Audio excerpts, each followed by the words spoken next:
Okay, let us create a fear ladder. This involves writing a list of all the situations where your object of fear is present. Try to think and to make a list of about 10 situations that you have associated with your fear. For example, if you're afraid of spiders, your list might look like this.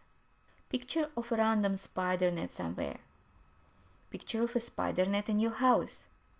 Picture of a random spider. Picture of a spider in your house. Seeing a real spider net in your house. Looking at a real spider in your house and not running away from it screaming.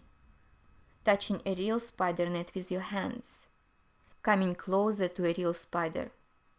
Touching a real spider, given that there are no venomous spiders in your area. Holding a spider in your hands. Now, after you have made this list, try to arrange its items in a specific order from the least scary to the most scary. The first step should make you slightly anxious, but not so frightened that you are too afraid to try it. When creating the ladder, it can be helpful thinking about your end goal. For example, to be able to use a lift without panicking. All depends on your type of phobia. And then break down the steps needed to reach that goal.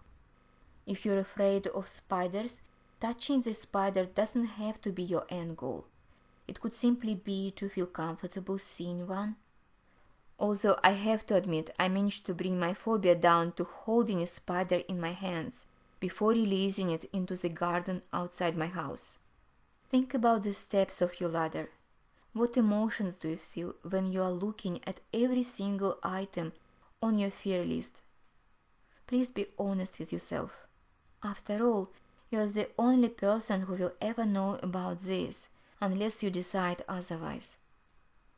For example, how do you respond when you see a real spider net or spider?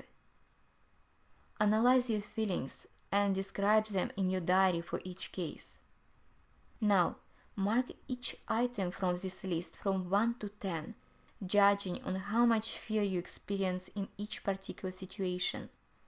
Let us assume that number 1 corresponds to the situation that you fear the least, and number 10 reflects the situation that you fear the most.